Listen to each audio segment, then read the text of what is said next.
예, 우리 찬송가 442장입니다. 442장 우리 3절 다 같이 해요. 밤 깊도록 동산하네 주와 같이 있으려 하나 괴로운 세상에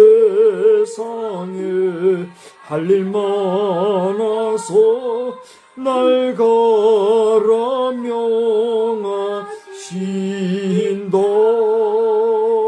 주님 나와 동행을 하면서 나를 친구 삼으셨네.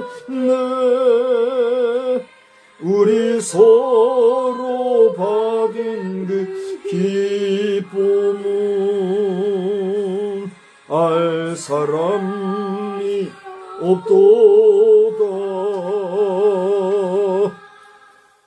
전능하사 천지를 만드신 하나님 아버지를 내가 믿사오며 그 외아들 우리 주 예수 그리스도를 믿사오니 이는 성령으로 잉태하사 동정녀 마리아에게 나시고 본디오 빌라도에게 고난을 받으사 십자가에 못 박혀 죽으시고 장사한 지 사흘 만에 죽은 자 가운데서 다시 살아나시며 하늘에 오르사 전능하신 하나님 우편에 앉아 계시다가 저리로서 산 자와 죽은 자를 심판하러 오시리라. 성령을 믿사오며 거룩한 공회와 성도가 서로 교통하는 것과 죄를 사하여 주시는 것과 몸이 다시 사는 것과 영원히 사는 것을 믿사옵나이다. 아멘. 우리 찬송가 445장 하겠습니다.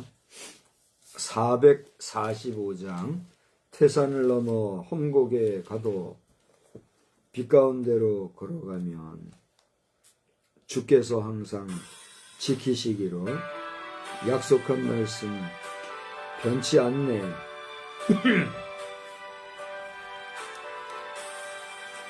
태산을 넘어 험곡에 가도 빛 가운데로 걸어가면 주께서 항상 지키시기로 약속한 말씀 변치 않네. 하늘의 영광 하늘의 영광 나의 맘속에 차고도 넘쳐 할렐루야를 힘차게 불러 영원히 주를 찬양하리. 캄캄한 밤에 다닐지라도 주께서 나의 길 되시고 나에게 밝은 빛이 되시니 길을 잃어버릴 염려 없네.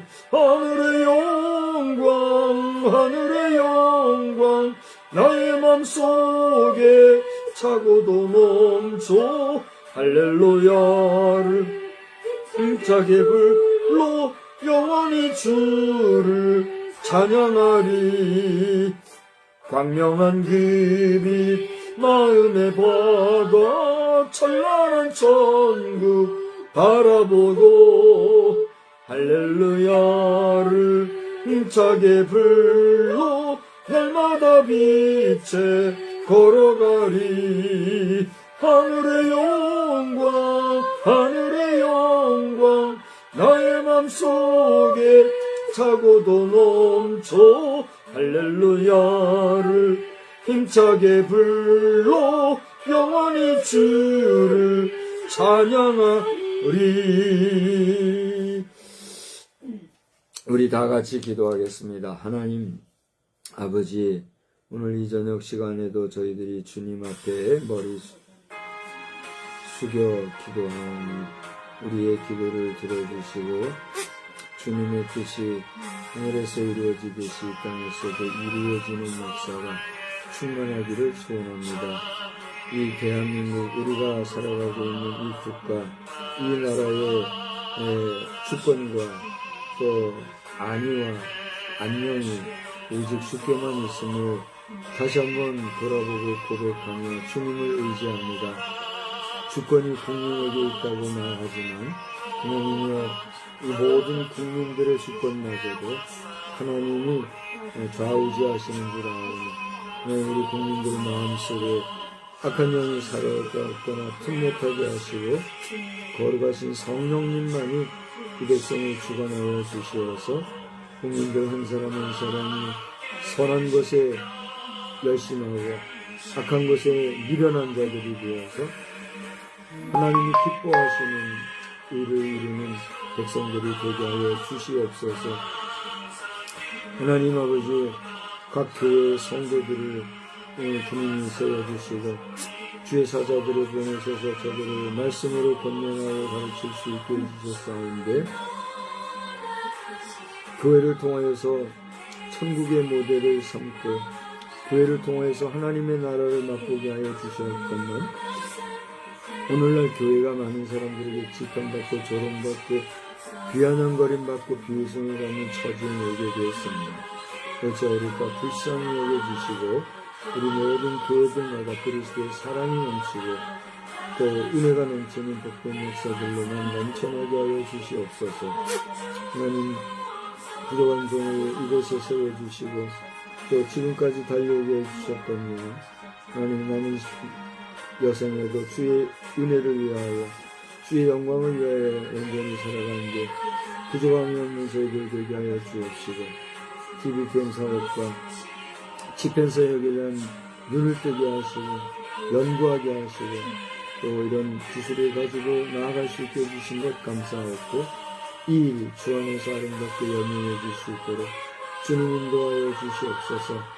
이 저녁 시간에도 부족한 종 말씀 은혜로 붙잡아 주시고 말씀이 성령 충만하며 부족한 종의 목표도 늘 성령 충만하도록 주님 인도하여 주옵소서.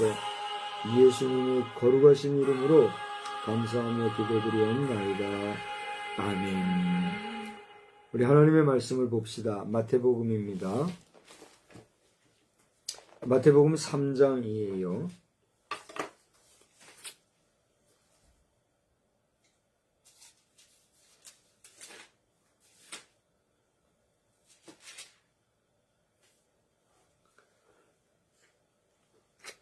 마태복음 3장 1절로 12절인데 우리 교독이에요. 그때에 세례 요한이 이르러 유대 광야에서 전파하여 말하되 회개하라 천국이 가까이 왔느니라 하였으니 그는 선지자 이사야를 통하여 말씀하신 자라. 일러스되 광야에 외치는 자의 소리가 있어 이르되 너희는 주의 길을 준비하라 그가 오실 길을 곧게 하라 하였느니라. 이 요한은 낙타털 옷을 입고 허리에 가죽띠를 띠고 음식은 메뚜기와 석청이었더라. 이때에 예루살렘과 온 유대와 요단강 사방에서 그에게 나아와 자기들의 죄를 자복하고 요단강에서 그에게 세례를 받더니 요한이 많은 바리새인들과 사두개인들이 세례 베푸는 대로 오는 것을 보고 이르되 독사의 자식들아 누가 너희를 가르쳐 임박한 진노를 피하라 하더냐. 그러므로 회개에 합당한 열매를 맺고 속으로 아브라함이 우리 조상이라고 생각하지 말라. 내가 너에게 이르노니 하나님이 능히 이 돌들로도 아브라함의 자손이 되게 하시리라. 이미 도끼가 나무 뿌리에 놓였으니 좋은 열매를 맺지 아니하는 나무마다 찍혀 불에 던져지리라. 나는 너희로 회개하게 하기 위하여 물로 세례를 베풀거니와 내 뒤에 오시는 이는 나보다 능력이 많으시니 나는 그의 신을 들기도 감당하지 못하겠노라. 그는 성령과 불로 너희에게 세례를 베푸실 것이요 손에 키를 들고 자기의 타작마당을 정하게 하사 알곡은 곡간에 들이고 쭉정이는 꺼지지 않는 불에 태우시리라. 아멘. 아멘. 할렐루야. 할렐루야. 이 저녁에도 하나님께서 우리에게 합당하신 은혜로 말씀으로 함께 해주실 줄로 믿습니다. 아멘. 광야 외침의 핵 이런 제목으로 말씀을 전하고자 해요. 한번 따라해 볼까요? 광야 외침의 핵. 광야 외침의 핵. 그렇습니다.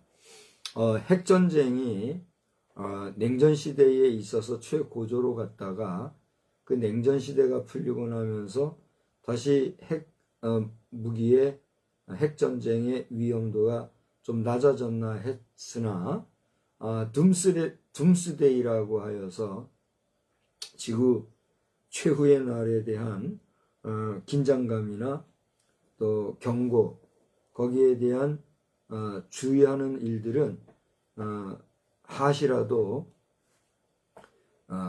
풀리지 않은 줄 알아요. 그러던 가운데 최근에 하루 이틀 사이에 이 둠스데이에 비행하는 미국의 에어포스 1이 지금 비상 이륙을 준비한다고 하는 이런 뉴스들이 사실 여부는 제가 잘 모르겠어요. 모르면서 아는 체 하면 안 되니까. 사실 여부는 알 수 없으나 기정사실과 같이 여기저기에서 여러 군데서 지금 보도하고 또 커뮤니티를 통해서 서로가 알리고 이렇게 하는 가운데 있어요. 심지어는 이란에 대한 경계령이 내려지면서 이란에 있는 미국인들이 자신들의 능력을 조차 이란을 벗어날 것에 대한 그런 경고의 메시지도 간다 하는 이런 이야기들이 아마 들어보셨을 거예요. 예, 들어봤다고 하니까 저만이 아는 얘기가 아니라 이미 많은 분들이 알고 있는 이야기 같아요. 베네수엘라 대통령에 대한 체포와 거기에 있었던 군사작전을 바라보는 국제사회가 다시 한번 경악을 금치 못하는 가운데 미국의 군사력에 대해서 많은 사람들이 지금 주목하는 가운데 있잖아요. 그죠? 이런 가운데 고대 말씀드린 대로 핵전쟁 상황에서의 공중 지휘력을 가지고 있는 미국의 에어포스 원의 등장이 보통은 이제 훈련 시에 뭐 이렇게 비상을 한다거나 대체로는 비밀리에 이렇게 비행을 하게 되고 뭐 그렇게 한다고 하는데, 이번에는 그게 아주 뭐 공개적으로 일반인들도 다 알 정도로 공공연하게 이렇게 인구에 회자되는 가운데 전 세계가 아주 시끄럽고 요란한 가운데 있다 하는 이야기는 이미 우리 보통 사람들도 다 알고 있는 이런 이야기가 되었어요. 그래서 향후에 지금 도대체 이 지구촌에 무슨 일이 어떻게 생길 것인가. 전에 없는 평화의 행성으로 다시 한번 재편이 되고 질서가 바로잡히고 그리고 전쟁의 분위기가 수그러드는 이러한 1세기, 21세기를 우리가 만들어갈 것인가. 아니면 그야말로 이 21세기에 지구가 쫑날 정도로 엄청난 환란이 있을 것인가. 관심을 가지고 역사와 또 세계의 흐름을 돌아보는 사람들은 아마 많은 마음의 심려를 하리라 생각을 해봅니다. 그러나 대부분의 사람들은 이런 문제에 대해서 크게 신경 쓸 수도 없고 쓰지도 않고 쓸 필요도 모르고 그저 하루하루 우리 살아가는 일에 바쁘지 않아요. 그렇습니까? 그렇지 않습니까? 그렇죠? 아침 일찍부터 밥 해먹고 부지런히 출퇴근하고 등하교하고 또 뭐 사람 만나고 사업 관계로 뛰어다니고 이런저런 바쁜 일들을 살다 보면 지금 서두에 말씀드렸던 이런 어떻게 보면 인류 전체에 적용이 되어지는 이런 현실에 대해서 우리는 많이 생각할 겨를이 없는 그런 시대를 또한 우리가 보내고 있지 않나 이렇게 보게 되는 것이죠. 하나님의 말씀을 펼쳐놓고 왜 또 세상 이야기 하냐 하는 분들이 계시다면 우리의 신앙이라고 하는 거, 우리의 믿음이라는 거, 우리의 예배라는 거, 우리의 하나님 앞에서의 자기 노출이라고 하는 것은 현실을 도외시하거나 현실을 무시하고 이게 의미가 있는 일인가요? 어떻게 생각하세요? 내가 지금 살아가는 이 현실, 내가 지금 여기에 있는 이 존재적인 실존에 대한 문제를 도외시하고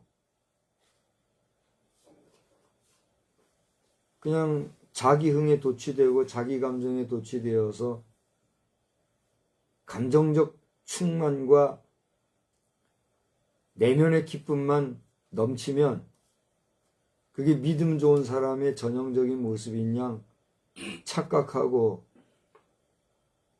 그 살아가는 자기 만족의 행위, 그걸 우리 신앙이라 할 수 있을까요? 그러면 어떻게 생각하세요?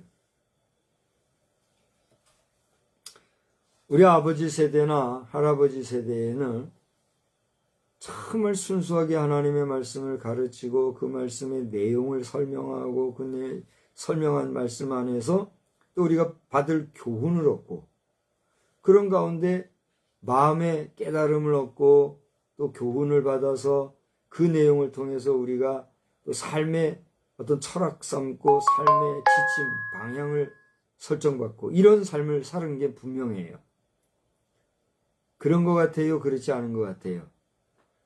그런 것 같은 게 아니라 그랬어요. 그죠? 그런데 2세대, 3세대가 지나면서 우리 한국교회가 이제 140년 뭐 이런 역사를 가지게 되면서부터는 과거의 하나님의 말씀을 해석하고 해설하고 그리고 그 말씀을 좇아서 교훈할 때의 방식과는 다르게 오늘날에는 어때요? 그 말씀이 오늘 현실 속에서 내게 어떤 의미와 가치가 있는가를 우리 스스로가 구별하고 또 해석을 통해서 그것을 판단하고 또 그 판단된 말씀을 가지고 내 자신에게 조명해보고 그리고 그 조명된 말씀 안에서 이 말씀이 옳으냐 그르냐를 내 자신이 또한 어떻게 해요? 판단하는 경향이 있는 것 같아요? 없는 것 같아요? 이제 여러분이 대답을 해보세요.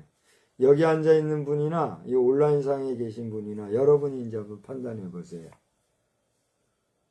그러니까 정리하자면 너나 나나 우리 모두 할 것 없이 오늘날 현대, 여기서 현대 그리스도인이라 할 때 현대 그리스도인이라 하면 당연히 저를 포함해서 우리 세대나 이제 우리 아버지 세대는 이제 하나 둘 가고 계시니까 그 아버지 밑에쯤 중간쯤 되는 세대, 그 세대로부터 우리 자녀 세대들에 이르기까지 이 현존하는 우리의 이 저를 중심으로 한 전후 세대를 얘기하는 거예요. 그게 현대 기독교인이다 이렇게 얘기해도 무방할까요? 무방하지 않을까요? 여러분 얘기해 보세요. 도대체 현대 기독교인이라는 게 뭐가 현대 기독교인이에요? 저는 젊은 청년 시절 20대에도 현대 기독교인이라는 소리를 들었어요. 30대, 40대에도 현대 기독교인이라는 소리를 들었어요. 지금 이제 60대로 접어드는 지금에 와서도 우리는 현대 기독교인이라는 말을 하게 돼요. 그러면 이 현대 기독교인이라는 것은 우리 세대가 지나가고 나면 그만인가요? 인간이 존재하고 인류가 존재하는 한 현대 기독인이라는 것은 어느 세대를 얘기해요? 아니면 여러분이 아니라 얘기하세요. 여러분 자신을 얘기해요. 여러분 자신. 나나 여러분이나 우리가 존재하는 이 존재를 중심으로 해서, 그죠?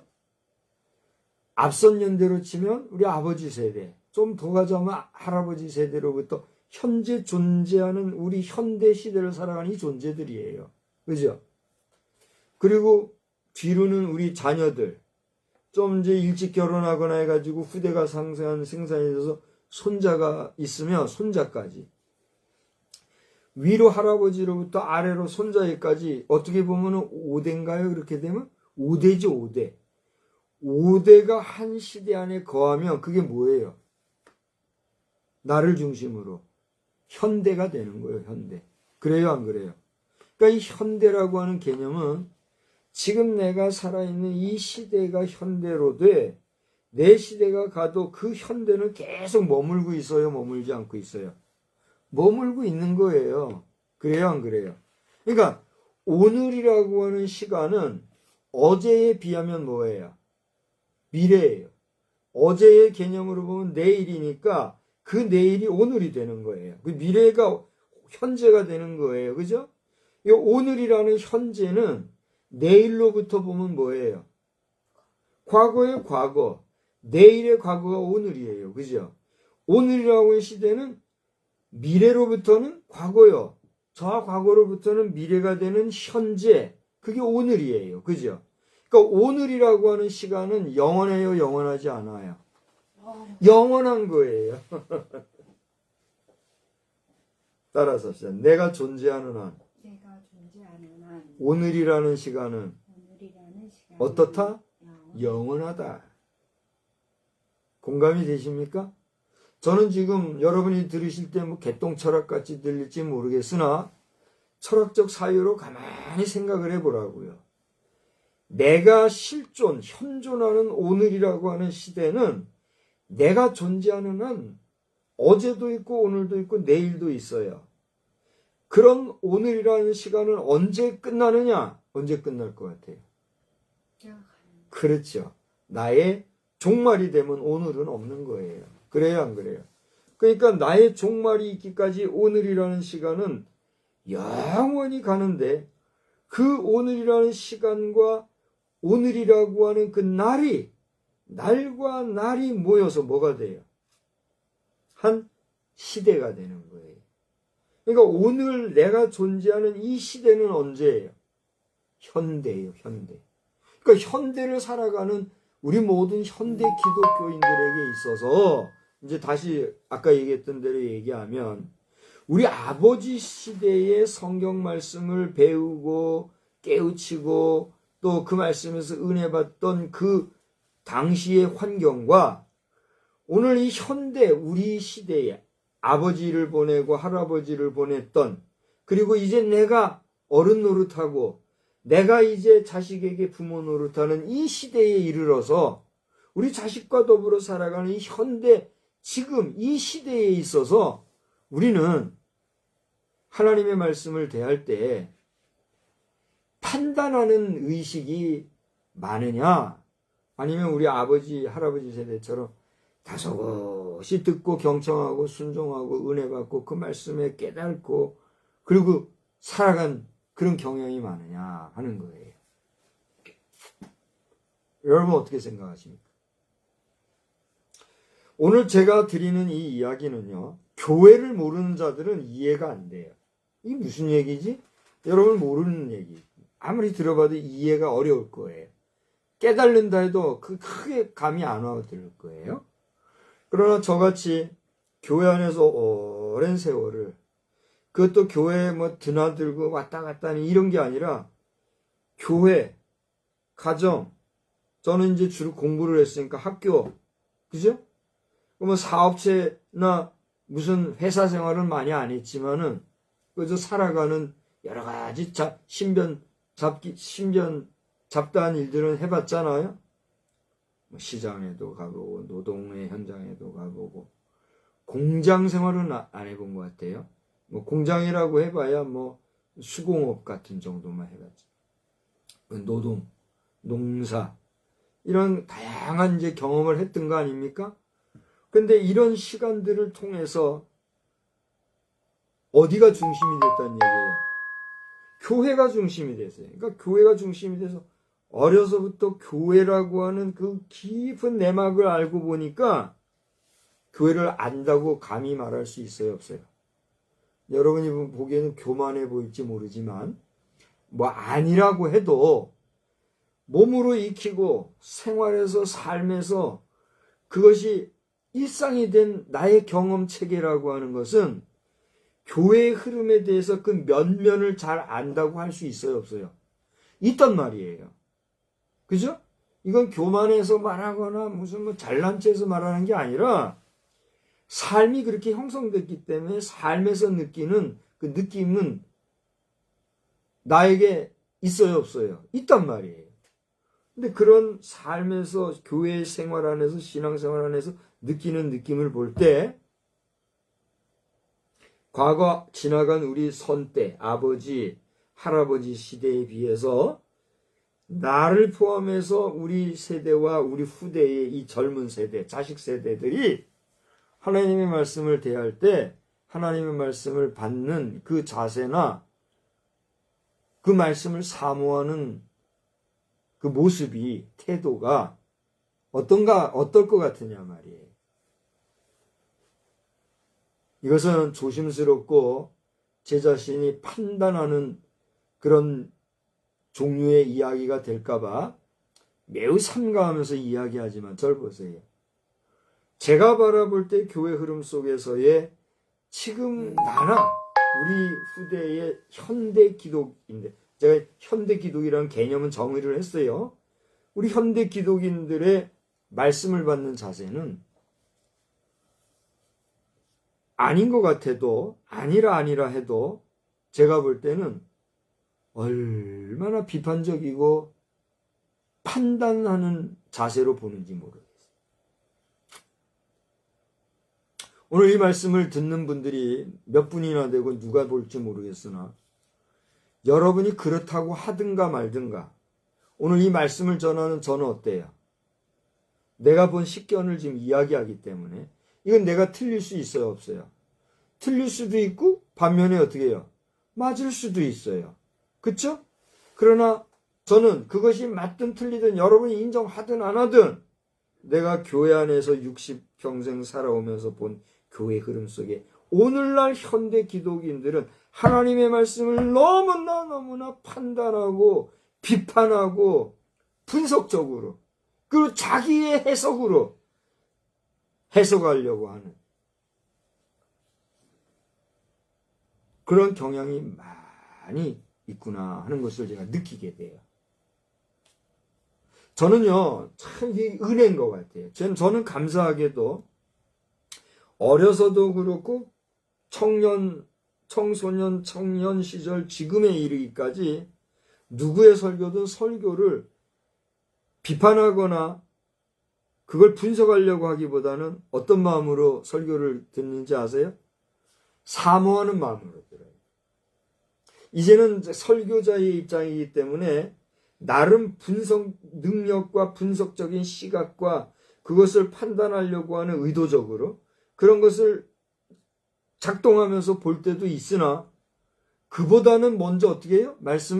말씀대로 받아들이려고 사모하는 마음으로 열린 마음으로 들어요. 여러분 사모하는 자에게 하나님이 뭘 주신다고 그랬어요? 은혜를 주신다고 그랬어요. 아멘? 그러니까 사모하는 마음으로 들으니 은혜가 되는 거예요. 그런데 맹목적으로 무조건 그러면은 사모하면서 들으니까 다 은혜가 되고 이단과 사이비들이라는 소리에도 은혜가 될까? 여러분 어떻게 생각하세요? 우리가 하나님의 말씀으로 잘 듣노라면 그 말씀을 들을 때에 하나님이 깨달음을 주시고 분별력을 주셔요. 아멘. 우리 은사의 종류에도 분별의 영이라는 말씀이 나와요. 그죠? 이 분별의 영이라는 건 뭐예요? 이것이 하나님께로부터 온 것인가 사단에 의한 것인가 우리가 분별할 수 있게 된다는 거예요. 그처럼 하나님에 의한 것인지 하나님이 뜻하지 않은 것인지에 대한 깨달음이 우리에게 주어진다는 것은 중요해요, 중요하지 않아요? 중요해요. 그 깨달음이 없이 분별력이 없이 말씀을 들으면 감정에 도취돼가지고 감정 흥분에 그냥 자기 만족에 빠져가지고 진리가 아닌 것에 끌리면서 어떻게 돼요? 2단, 3단 빠지게 되는 거예요. 그러니까 하나님의 말씀을 제대로 알아야 어떻게 돼요? 우리는 온전한 신앙을 하게 된단 말이에요. 아멘. 자, 이제까지도 여러 가지 사람의 이야기 같이 한 것 같은데 여러분이 알아서 판단하세요. 내가 사람의 이야기를 하려고 이렇게 얘기하는. 저는 작정하지도 않았어요. 생각하지도 않았어요. 그 말씀을 펼치면서 서두를 이렇게 지금 내가 열은 거예요. 그럼 이제부터는 오늘 본문을 우리가 읽었으니까 본문의 말씀을 보자는 거예요. 여러분 이 본문의 말씀을 잘 알아요, 몰라요? 아마 많은 사람들이 이 본문은요 상식적으로 아는 말씀일 거예요. 어떤 말씀입니까? 예수님께서 세례를 받으러 오시기 전에 예수님이 어디서 세례를 받으셨죠? 요단강에서 세례를 받으셨잖아요. 근데 그 요단강에서 세례를 주는 사람이 이미 있었는데 그가 누구예요? 요한이라고 하는 인물이에요. 그 요한이라는 인물은 의식주 생활이 어떻게 했어요? 남달랐어요. 그가 먹는 것은 메뚜기와 석청이었어요. 그가 입는 옷은 뭐였어요? 오늘 성경에 의하면 무슨 옷을 입었다고 그랬어요? 그렇죠? 낙타의 털옷이라고 그랬어요?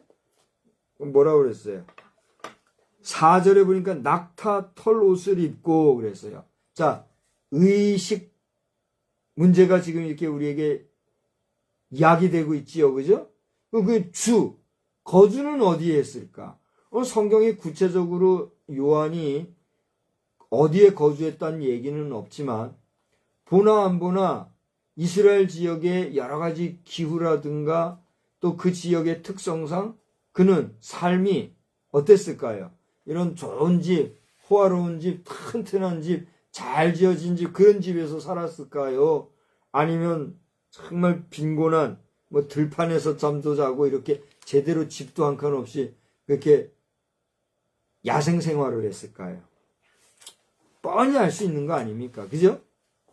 다시 말하면 이 요한이라는 사람의 의식주 생활은 어떻게 했어요? 정말 형편없는 오늘날로 치면 어떻게 해요? 그저 집 없이 길가에서 잠자고 하는 걸 뭐라 그러죠? 노숙자 생활과 방불한 그런 삶을 사는 거예요. 예? 그래요, 안 그래요? 이해가 되죠? 근데 오늘날 노숙자를 보고서는 아유 막 귀한 인물로 보고 그 인물을 쫓아다니면서 막 은혜 받으려고 하고 그런 사람들이 있을까요? 어느 영화인가 보니까 우리나라가 2000 몇십 년 되면은 서울에 노숙자가 한 사람도 없게 하려고 뭐 별별 뭐를 다 정책적으로 해가지고 거리가 깨끗해지는 그런 시대가 온다고 하는 영화 그런 영화가 있더라고요. 지금 그런 걸 추진하는 사람이 있는지 모르겠어요. 그렇게 하는 거 좋아요, 안 좋아요? 안 좋을 거 없지요. 길거리에 노숙자가 없다는 건 뭐예요? 그만큼 주택 생활이 구비가 되어져서 길거리에서 생활하지 않아도 되는 것이니까 그건 좋은 거잖아요. 그죠? 근데 거기에서 또 이제 여러 가지 부정과 부패와 슬픈 이야기가 만들어지면 그게 이제 문제니까 그렇지. 그죠? 자, 그런데 저를 보세요. 이렇게 형편없는 의식주 생활을 했던 요한이었지만 그가 증거하는 증거의 메시지는 뭐예요? 오늘 제목을 좇아서 얘기한다고 하면 그가 증거했던 광야에서 외침의 핵이 뭐예요? 세례 요한이 외쳤던 어떻게 보면 메시지의 핵심 메시지가 뭐였겠느냐 말이에요. 여러분 얘기해 보세요. 뭐예요? 회개하라는 거예요. 회개. 다 같이 따라합시다. 회개하라는 거예요. 여러분 3장 2절을 보세요. 세례 요한이 유다왕에서 전파했는데 뭐라고 했다고요? 회개하라 천국이 가까웠다. 그렇게 얘기했어요. 이 말씀은 선지자 이사야를 통해서 말씀하신 말씀인데 이사야 선지자가 저 광야에서 외치는 자의 소리가 있을 것인데 저가 외치는 소리는 주의 길을 준비하라. 그가 오실 길을 곧게 하라는 그 말씀이었다.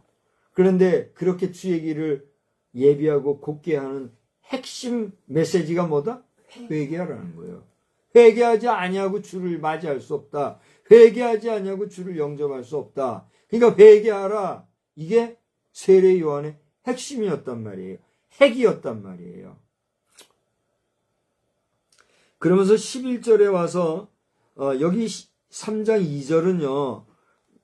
마태가 요한을 지칭하여 요한에 대해서 얘기하면서 저가 증거한 것은 회개하라 복음이 가까웠다라고 한 그 말씀이었다 이거잖아요. 그죠? 그런데 11절은 뭐라고 그랬어요?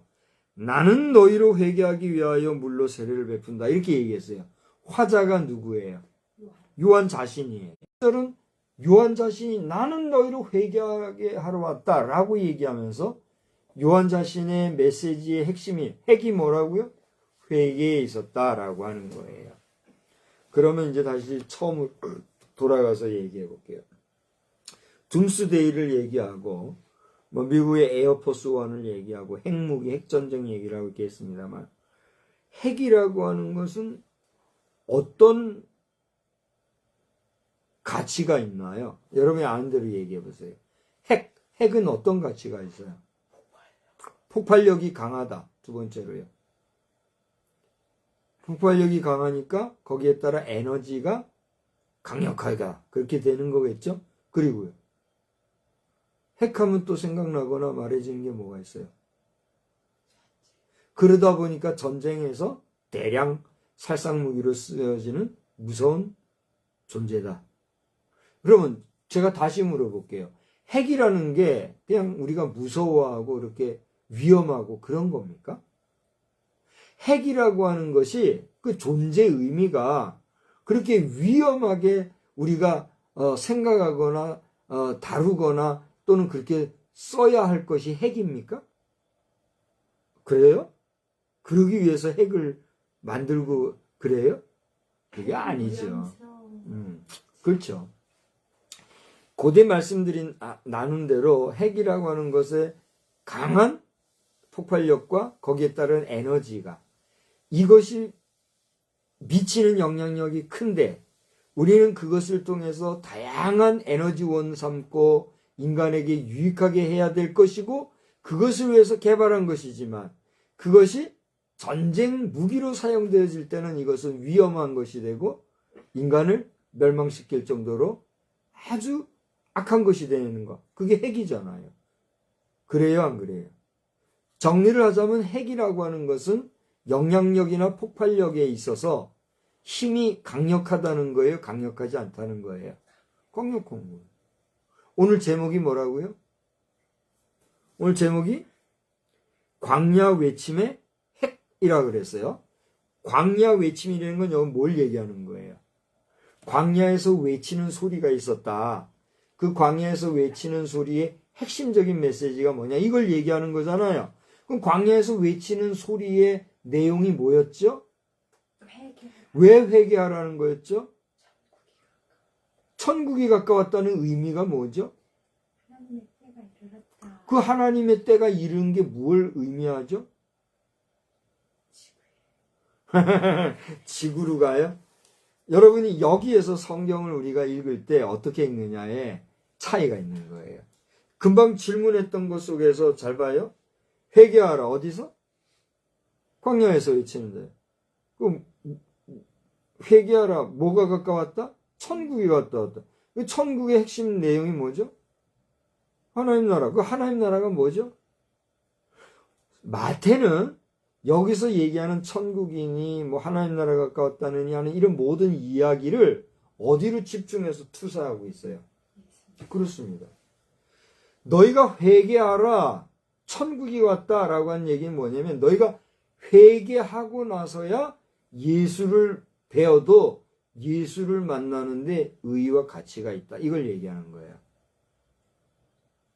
이해가 되십니까? 그러니까 마태는 철저하게 하나님의 나라에 대해서 분명히 우리에게 증거해주고 또 전해주기 위하여서 기록하였고 이것을 문서로 남겼지만 마태의 의도 마태의 의중은 그 글을 통해서 누구를 지금 나타내려고 하는 거예요? 예수 그리스도를 나타내려고 하는 거예요. 공감하십니까? 그러면 마태가 드러내고 나타내려고 했던 예수 그리스도 그분은 누구예요? 하나님이에요. 하나님이신 예수 그리스도 그분을 만나면 그 예수 그리스도를 만남으로 인해서 누구를 만난 거예요? 하나님을 만난 거예요. 하나님을 만난 자는 누구와 함께 있는 거예요? 하나님과 거하고 하나님 나라에 임하는 거예요. 정리하자면 예수 그리스도를 만나면 어디에 있는 거예요? 천국에 있는 거예요. 할렐루야. 여러분 속에 예수 그리스도가 계십니까? 여러분 속에 예수 그리스도의 영, 성령이 거하십니까? 그렇다고 하면 여러분 지금 어디에 거하고 있는 거예요? 하나님의 나라 곧 천국에 거하고 있다는 거예요. 아멘. 그걸 모르면 어떻게 돼요? 자기 좋은 대로 자기 생각에 자기 느낌에 자기 감정에 만족을 주고 기쁨을 주고 희열을 주고 평안함을 주는 그곳이 뭐가 돼요? 천국이 되는 거예요. 그러니까 예수가 내 속에 있는 줄도 모르고 자기 감정에 취해서 자기 느낌을 따라 어디로 가는 거예요? 엉뚱한 데 가는 거예요. 그럼 미안한 얘기지만 그는 그의 속에 모시고 있는 분이 예수예요? 예수 흉내낸 그 어떤 거예요? 생각할 수 있겠죠. 중요한 문제입니다. 그런데 오늘 잘 생각해야 돼요. 제목이 뭐라 그랬죠? 광야 외침의 핵이라 그랬어요. 핵이라는 것은 강한 폭발력과 강한 에너지를 생산하는 거라 그랬어요. 그러면 잘 들어보세요. 회개하라. 뭐가 가까웠다? 천국이 가까웠다. 회개하라. 누가 가까이 왔다? 예수가 가까웠다. 회개하지 않으면 어떻게 해요? 천국에 갈 수 없다. 회개하지 않으면 예수를 만날 수 없다. 그럼 예수를 만나려면 천국에 가려면 먼저 뭐가 필요하다? 회개가 필요하다. 당신은 회개했습니까? 당신은 회개의 경험이 있습니까? 당신의 회개는 온전한 회개입니까? 당신은 당신의 회개를 통해서 온전히 주 예수를 영접하셨습니까? 여기에 여러분이 아멘 할 수 있다면 의심하지 마십시오. 걱정하지 마십시오. 두려워하지 마십시오. 여러분 속에 모시고 있는 예수 그리스도 그분이 이끄시는 대로 그분의 말씀을 따라 여러분 천국의 삶을 살아가시기를 주의 이름으로 축원합니다. 천국이 여기 있다 저기 있다 해봐야 나 헛일이라는 얘기예요. 누구 안에 있을 때 천국이다? 예수 안에. 그러니까 예수가 나 안에 있으면 그 어디나 하늘나라 노래할 수 있는 거예요. 예수가 내 안에 있다는 사실을 온전히 내가 믿게 되면 뭐 어디나 뭐 하면서 우리 노래하잖아요. 가진 것이 없어도 배운 것이 없어도 지위가 낮고 낮아도 거기가 어디가 되는 거예요? 천국이요. 그러나 그렇지 못하면 아무리 화려하고 저 키케로라고 하는 철학자가 그런 얘기를 했대요. 쾌락과 궁전 속을 거닐지라도 언제나 초라하지만 내 집만한 곳은 없다. 그렇게 얘기했대요. 여러분 다 들어보셨지요? 고대 철학자 키케로가 한 얘기예요. 그는 얼마나 그 화려한 곳 궁전을 거닐고 그렇게 했지만 형편없이 초라한 집이라도 내 집만한 편한 곳이 없다. 이런 얘기했다는 거예요. 예수가 내 안에 있을 때 그는 천국의 체험을 하게 된다는 거예요. 아멘. 이렇게 강력한 핵과 같은 광야의 외침, 그 핵과 같은 핵심 메시지가 회개하라였는데 그 회개의 경험 없이 고대에 얘기한 대로 뭐 신앙생활 한다고 흉내내고 해봐야 이 의미가 있어요, 없어요? 가치가 있어요, 없어요? 오늘날 대부분의 교회들은 잘 하고 있으리라 봅니다만 뭐 소수의 교회가 그래서 욕을 들어먹을 거라고 생각을 합니다만 교회로서의 가치가 퇴색되어지고 교회로서의 본질적인 맛을 잃어버리게 되면 그 교회는 어떻게 돼요? 세상으로부터 지탄받고 비난받고 심지어 조롱과 모욕과 수치를 당하고 심지어는 저주까지 받는 거예요. 그래요? 안 그래요? 오늘 이 영상을 우리 목회자들 가운데 보시는 분들이 있다면 어떻게 생각하는지 나는 의견을 듣고 싶고 이견이 있다면 뒤에서 뒷담론하는 속된 말로 뭐라 그러죠? 호박씨 까는 우리 목회자들이 호박씨를 너무 잘 까요. 그러면 안 돼요. 그 입술은 하나님이 반드시 치리하십니다. 우리 목회자들 호박씨 까지 말아야 됩니다. 내가 호박씨란 말은 일부러 했어요. 우리 세상에서 뒷담화 깐다, 뒷담론한다, 뒷말한다, 이걸 호박씨 깐다 그러잖아요. 나도 이제 써보는 거예요. 좋은 말이 아닌 건 알지만. 호박씨 까는 목회자들, 당신들 회개하라! 이 말이야. 알지도 못하면서 아는 척하고 말이야. 저에게도 이제 아는 척한다 이렇게 말할 사람이 있을 거예요. 내가 뭐 알아서 아는 척하는 게 아니라 내 지금 설교하면서 내 준비한 거 아니에요. 내가 오는 지금 감동 오는 대로 지금 하는 거예요. 나도 욕 들어먹을 거 있고 부족한 거 있고 나도 한계가 있고 부족한 게 많이 있다는 걸 인정하는 자이지만 오늘 이 시간에 그렇게 증거하라니까 하는 거란 말이에요. 호박씨 까지 마라. 성도들은 어때요? 성도들 아이고 오늘 이 영상을 성도들이 보고 있으면 나는 성도님이라는 말을 그대 쓰면 안 하려고 그래요. 성도님 그렇게 했었던 젊은 시절도 있지만 성도님 하니까 너무 간지러워요. 아무튼 지간에 우리 성도들도 말이에요. 얼마나 말이 많습니까? 에? 성도 안에서 성도를 지지고 볶고하는 일은 둘째치고 성도들이 목회자를 가지고 꾹 걸고 넘어지고 성도들이 목회자들을 가지고 말이 장난감같이 공기놀이하고 하는 회개하라. 하나님이 오늘 왜 이 말씀을 하게 하는지 저도 몰라요 지금. 오늘 이 말씀을 전하라는 거예요. 지난 주일이 무슨 주일이었어요? 주님의 수세 주일이었잖아요. 그죠? 주님이 세례 받으시고 한 그런 얘기를 우리 했잖아요. 그 내용이 지금 우리가 읽은 본문 바로 다음에 나와요. 13절에서부터 마지막 17절까지. 그죠? 지난번에 우리가 설교하면서 잠깐 인용해서 인용구를 쓴 말씀이잖아요. 그죠? 근데 그 말씀 앞에 이런 말씀이 있었다니까요. 광야에 외치는 자의 목소리, 광야에서 메시지의 핵심 워딩이 뭐냐? 회개하라는 거예요. 회개하지 않냐고 딴소리 하지 마라. 회개하지 않고 세례 받을 수 있어요, 없어요? 못 받아요? 그게 핵심이죠. 그런데 오늘날 교회 현실은 어때요? 철저하게 회개하고 철저하게 거듭남의 체험을 하고 세례 받는 자가 몇 명이나 되냐 말이에요. 한 4주 내지 길면 5주, 6주 정도 새신자 교육 끝내고 세례 받아야 되니까 세례 교육 해야 돼요. 세례 교육하고 교육도 하고 전제 묻습니다. 문답하고 세례 받을까요? 예. 세례 주고 하는 일이 있어요, 없어요? 있는 정도가 아니라 비일비재하다는 거예요.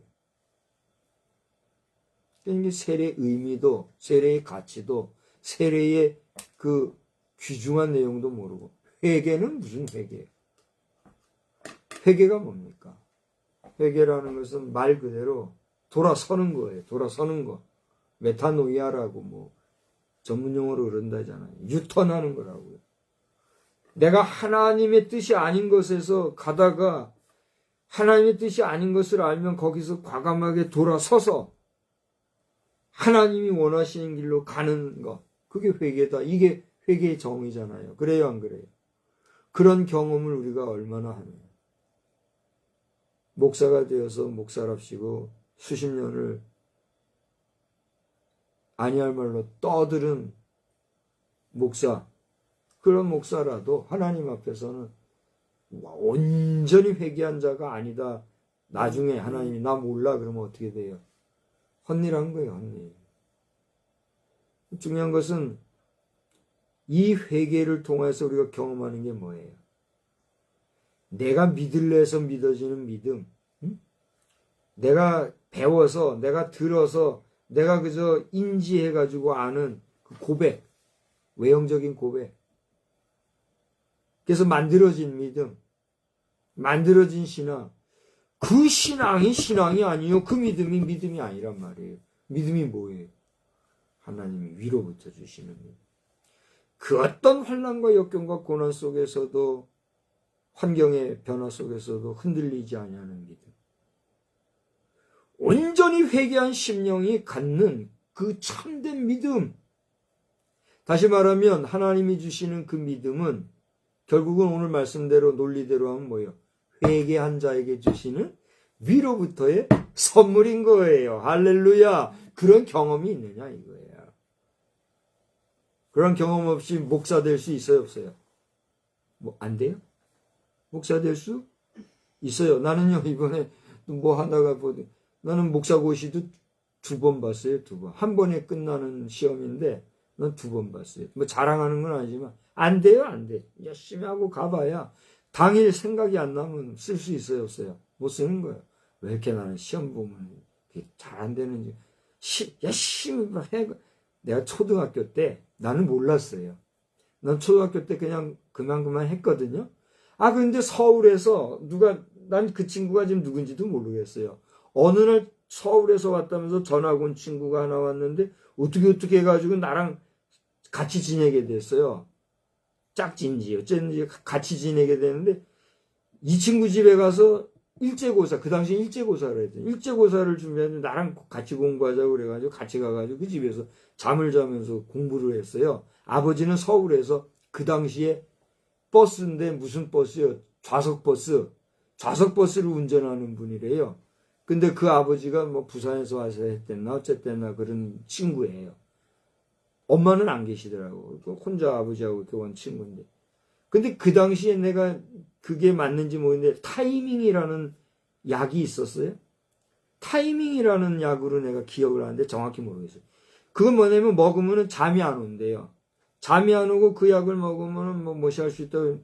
그 약을 먹고 공부를 해야 되겠대요. 그 뭐 약을 먹으면서까지 공부한대요, 걔는.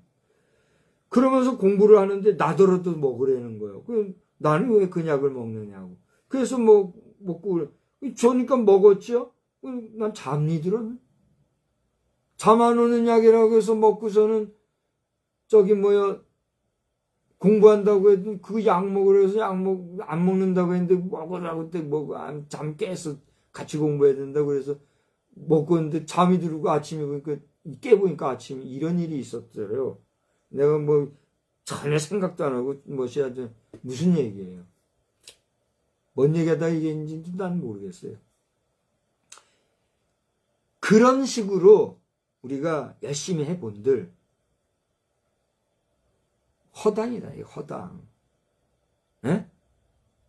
신앙생활이라고 하는 게, 믿음이라는 게 하나님이 주신 믿음이 아니고 내가 어떻게 해보려고 해가지고 되는 그게 믿음이 아니란 말이죠. 그러니까 온전한 믿음을 갖기 위해서는 어떻게 해야 돼요? 먼저 회개의 경험이 있어야 된다는 거예요. 그럼 회개를 어떻게 해야 됩니까? 난 몰라요. 아니, 목사가 회개를 어떻게 하는지도 몰라요. 난 모르겠어요. 내가 회개하려고 해서 회개가 되면 뭐 얼마든지 회개하면 되죠. 그러나 회개도요, 내가 회개하려고 해서 되는 게 아니에요. 나로 하여금 회개의 영이 임하고 하나님이 회개하는 영을 주시고 내게 회개하게 하실 때 내가 회개가 되는 거예요. 그러니까 여러분이 회개하라 했을 때는 회개하기 위해서는 하나님으로부터 회개의 영을 구하고 내가 하나님 앞에 회개할 수 있는 회개의 마음을 가져야 되는 거예요. 그래요, 안 그래요? 그리고 내가 회개할 수 있는 하나님으로부터의 은혜가 쏟아지고 내가 아닌 하나님이 회개하시게 하는 내가 회개하게 될 때 그때는요, 감당할 수 없는 하나님과의 만남의 관계가 이루어지는 거예요. 아멘. 그런 은혜 체험도 없이 뭐 해봐야 헛일이 헛일. 제가 지금 하고 싶은 얘기가 참 많아요. 너무너무 많아요. 진짜로. 근데 지금 50분이에요. 좀 더 할 수 있지만 내가 이제 의지적으로 여기서 마치려고 그래요. 하나님께서 오늘 저를 통해서 주시는 말씀이 무엇인가? 다른 게 아니에요. 광야에서 외치는 핵이 있었다. 그 핵은 핵심적인 말씀인데 그건 뭐냐? 회개다. 회개가 뭐냐? 하나님이 주시는 구원의 은총을 위한 하나님의 특별하신 은혜의 선물인 거예요. 내가 회개한다는 것은요, 복된 거예요? 웃긴 거예요? 내가 회개한다고 하는 것은 하나님의 사랑을 받은 거예요? 하나님으로부터 미움을 받은 거예요? 여러분 회개할 때 어떻습니까? 이것도 잘못하고 저것도 잘못하고 이것도 못했고 잘못했고 저것도 잘못했고 그저 눈물바가지 쏟아내고 잘못한 거 투성이만 외치잖아요. 가만히 보면 우스워요? 우습지 않아요? 우스워요. 슬픈 일이에요. 괴로운 일이에요. 얼마나 꼴값 떠는 일이잖아요. 회개한다는 게. 그래요? 안 그래요? 근데 금방 뭐라 그랬어요? 내가 회개하는 건 뭐라고요? 복이요. 내가 회개하는 건 뭐예요? 하나님의 은혜요. 하나님께 복을 받고 은혜를 받아야지 하나님을 만나고 천국을 경험하지. 그런 것도 없이 그저 감정적으로 내가 좋아가지고 그냥 요래 하면 이렇게 회개하고 요렇게 하면은 내가 이게 목사님들 앞에 맞는 답을 쓴 거니까 그냥 장로 되고 목사 되고 권사 되고 회개하라. 그게 하나님이 오늘 얘기하시는 거예요. 회개에 합당한 열매를 맺고 온전한 회개를 통해서 온전한 그리스도인으로 살아가는 우리의 삶이 되기를 주의 이름으로 축원합니다. 마지막으로 오늘 대한민국의 정치 현장에도 회개의 바람이 불지어다. 오늘 대한민국의 정치 현실에도 하나님이 회개의 영을 주셔서 개떡 같은 정치꾼들은 사라지고 온전히 대한 통일 한국을 위하여서 일할 수 있는 참된 지도자들이 세워지고 더 이상 북한 동포들이 고통당하지 않고 북한 공산 괴뢰 도당들은 사라지는 그런 대변혁의 역사가 일어날지어다. 기도하시기 바랍니다. 하나님 아버지, 오늘 이 저녁 시간에 저희들에게 광야에서 외치는 외침의 핵심적인 말씀은 다름이 아니라 회개였다는 것을 돌아보게 되었습니다. 우리가 어떻게 회개할까? 회개는 어떻게 해야 되는가? 사람들은 이 말 저 말 저 말 이 말 다 하지만 우리가 아무리 회개한다고 떠들어봐야 하나님께서 받지 않으시고 하나님께서 허락하지 않으시고 하나님께서 인정하지 아니하시는 회개가 무슨 회개겠습니까?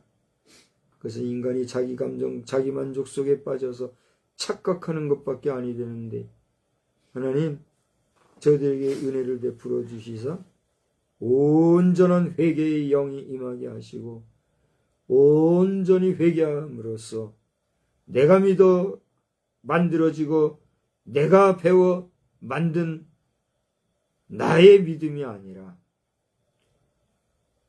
하나님께서 내게 선물로 주신 은혜의 선물, 곧 하늘로부터 오는 위로부터 주신 하나님의 은총의 선물로서의 믿음이 나에게 있어 그 믿음으로 구원함을 받고 그 믿음으로 주의 뜻을 알며 그 믿음으로 살아갈 때 영생복락을 누릴 뿐 아니라 하나님께 영광이 되는 우리의 삶이 되게 하여 주시옵소서.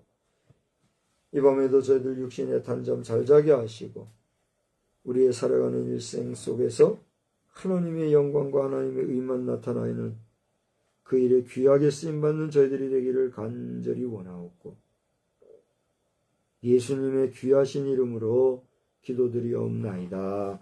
아멘. 우리 찬송은요 443장을 부르겠습니다. 443장. 아침 햇살 비칠 때 찬란하듯이 주님 얼굴 대할 때 마음 즐겁다. 아침 햇살 비칠 때 찬란하듯이 주님 얼굴 대할 때 마음 즐겁다. 우리 주님 내 맘에 빛나는 태양 문 앞에서 머무시는 주님 영접해 한평생을 주와 함께 살아가리라. 온 세상이 빛없어 캄캄해질 때 뜻과 정성 다 모아 주 영접하자. 마음속에 풍랑이 일어날 때도 믿는 이의 참 소망은 우리 주님뿐. 일생토록 주 섬기며 살아가리라. 어두운 구름 거치고 해가 빛나듯 모든 죄를 씻으니 기쁨 넘치네. 주의 은혜 맘속에 가득히 받아 생명의 주 늘 모시고 향기가 되어 영광스러운 한 세상을 빛내어 보자.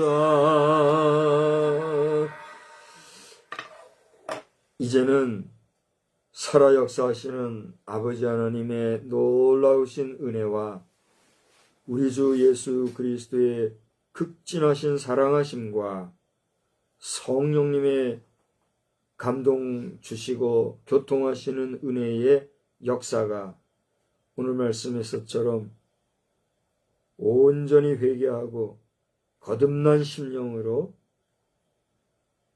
천국을 누리며 살아가기를 다짐하며 또 다짐하고 돌아가는 우리 모두 위에 이제로부터 영원히 함께 계실지어다. 아멘.